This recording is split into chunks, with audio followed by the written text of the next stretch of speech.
Our starting point tonight, though, is South Africa, where the British Prime Minister Theresa May has vowed that her country will become the leading G7 investor across the African continent in the next few years. She held bilateral talks with the South African President Cyril Ramaphosa in Cape Town.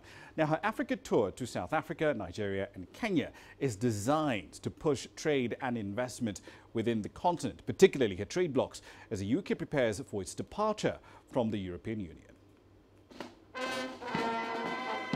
Prime Minister May arrived in South Africa on Tuesday morning, on her first visit to Africa since taking office in 2016.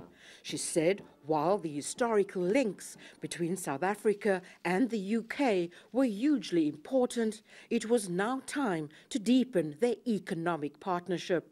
Both Prime Minister May and South African President Cyril Ramaphosa agreed that their countries would build on the strong foundation of their economic relationship to ensure the prosperity and security of their people. The UK is one of South Africa's largest trading partners, with our trade of over £9 billion last year. And we've agreed that as the UK prepares to leave the EU, we must think about how to grow that trade in the future. The UK has long been the biggest investor in South Africa and is the second biggest investor across Africa. As I said in my speech today, my ambition is for the UK to be the #1 G7 investor in Africa by 2022. President Ramaphosa said both countries had identified key sectors for investment to boost economic growth, and said his country was pleased with the UK's willingness to support South Africa's investment drive towards $100 billion to foster investment in the country's economy. We wished Prime Minister Theresa May well, and we wish her the very best as she tries to conclude the negotiations on the United Kingdom's exit from the European Union, and that they should conclude these negotiations in a manner that restores stability to economic and financial markets and secures jobs, not only in the UK but also in our own country, as their exit also has an impact on our economy. During a special ceremony, the British Prime Minister also returned a piece of South African maritime history to the President and people of South Africa. She handed over the brass bell of the ill-fated vessel, the SS Mendi, which had sunk in the English Ocean over a century ago. Over 600 South Africans, mainly black soldiers, lost their lives when the vessel went down in 1917. Please accept our gratitude. The gift of this bell is like returning their souls back to the land of their birth. They were on their way to join the Allied forces on the Western Front, and we will be forever grateful for their sacrifice in a common cause. Prime Minister May and a 30-member business delegation will visit Nigeria on Wednesday before heading to Kenya. Renee Calm, CGTN, Cape Town, South Africa. Right, then let's get the latest details on this visit from CGTN's Sumitra Naidu. She's live in Johannesburg right now with more data.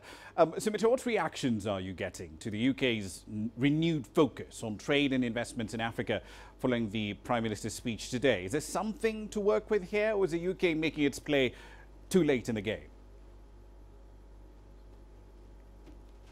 Well, Rama, the Prime Minister is very aware of the UK's position in terms of trade and investment in Africa.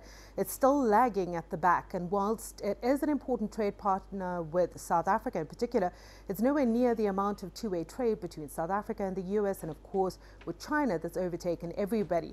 But I suppose it was encouraging to see that the Prime Minister wants to change that, saying that she wants the UK to overtake the US and become the biggest investor in Africa amongst the group of 7 most industrialized nations. And of course, anyone wanting to invest and strengthen trade relationships is always welcome. It's also good timing, especially for President Ramaphosa, now that he's trying to attract $100 billion in investment. Rama? Indeed. The Prime Minister also saying the UK aspires to be the G7's biggest single investor in Africa by 2022. But this is a case of easier said than done, isn't it? How exactly does she plan to achieve that goal? So, the UK may be late to the game, but they do have a plan, it seems. There's a range of measures that will be put in place that will increase investment, develop infrastructure, create jobs on the continent over the next few years. There are moves to mobilize public and private funding worth around $10 billion. A lot of this capital will come from UK pension funds, insurance companies, and other investors. Clearly thought out plans that will be mutually beneficial for both countries, hence the large group of business people accompanying the minister on this visit. So the UK also wants to become Africa's partner of choice for financial services as the UK leaves the European Union. Rama? Indeed. So where does South Africa fit into this investment plan, particularly in regard to investments that will be done through the Commonwealth Development Corporation, CDC? So we don't have the specifics as yet in terms of how this investment pool set aside for Africa will be split, but the investment will go towards growing existing businesses to create more jobs. It will go towards countries that are in need of improved infrastructure, roads, water, power generation. In particular for South Africa, if you remember when President Ramaphosa visited London a few months ago, the UK Prime Minister announced investment in South Africa worth $60 million. This will be funding over the next 4 years. It will go towards improving the business environment here at home in order to attract a further investment, helping to identify and break down the barriers to trade, not only with the UK, but with the rest of Africa. And I think that forms part of this investment. Indeed. One last question for you, Sumitra. The UK Prime Minister also weighed in on the land reform debate in South Africa, saying she supports land reform, quote, that is legal, transparent and generated through a democratic process, end of quote. So bring us up to speed with what's happening in that process at the moment. Well, the wrangling over the land expropriation without compensation is ongoing here in South Africa. The ANC has yet to clearly define how it will actually implement this land reform policy. In the meantime, the opposition Economic Freedom Fighters has tabled a motion in Parliament to have the Constitution amended in order to fast-track expropriation without compensation.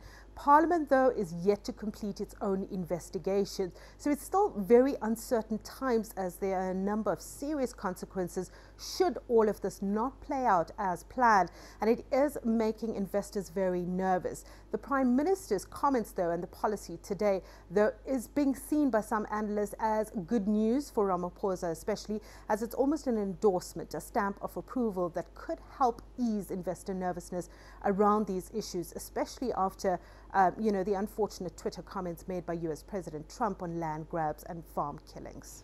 Indeed. We'll leave it there for the time being. Thank you for that. That's Sumitra Naidu there live in Johannesburg.